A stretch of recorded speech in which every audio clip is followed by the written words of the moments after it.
জানো, আমি সেদিনকে আমার সেলাই মেশিনটা নামিয়ে আমার কিছু জিনিস সেলাই করছিলাম। হঠাৎ করেই দেখছি আমার বেশ কিছু সুতোর রিল ফাঁকা হয়েছে। ইন্টারনেটে তো এখন ভীষণভাবে ভাইরাল সুতোর রিল দিয়ে বানানো জুয়েলারি। তাই আর টাইম নষ্ট না করে আমি আমার কাপড়ের ভান্ডার থেকে কাপড় কেটে নিয়ে শুরু করে নিলাম জুয়েলারি বানানো। তার জন্য ফাঁকা রিলের ওপরে কিছু আঠা লাগিয়ে সেটাকে রোল করে কাপড়টাকে ভালো করে পেস্ট করে দিলাম, আর বাকি অংশ দুটো রিলের ভিতরে ঢুকিয়ে দিলাম। তারপরে কিছু ঘুঙরু আর অক্সিডাইজার লকেট নিয়ে সেলাই করে নিলাম। ফার্স্টে এই পাতাটাকে সেলাই করলাম, তারপরে ঘুঙরুগুলোকে একটা একটা করে সেলাই করে নিলাম একটা লাইন বেয়ে।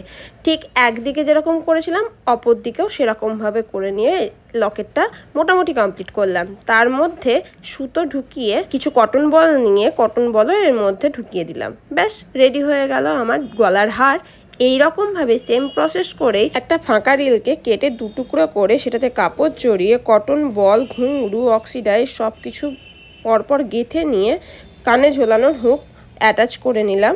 ব্যাস রেডি হয়ে গেল ইয়াররিংও। চলো এবার পরে দেখা যাক কেমন লাগছে আজকের এই জুয়েলারিটা। আমাকে কিন্তু কমেন্ট বক্সে একদম জানাতে ভুলবে না। বিশ্বাস করো এটা বানাতে খুব কম টাইম লাগে, আর তোমরা চাইলে এটা তোমাদের নিজের শাড়ির ম্যাচিংয়েও বানাতে পারো। শাড়ি পরবার সময় ফার্স্টেই যে জায়গাটা টাক করি বা গুজি সেই জায়গা থেকে যদি একটু কাপড় বার করে নিতে পারো তাহলে এরকম জুয়েলারি বানিয়ে ফেলতে পারবে তোমরা বাড়িতে। আর যদি ড্রেসের ম্যাচিং পরতে চাও তাহলে ড্রেসের হাতাটাকে কাজে লাগাও। কি কেমন লাগলো আজকে আইডিয়াটা?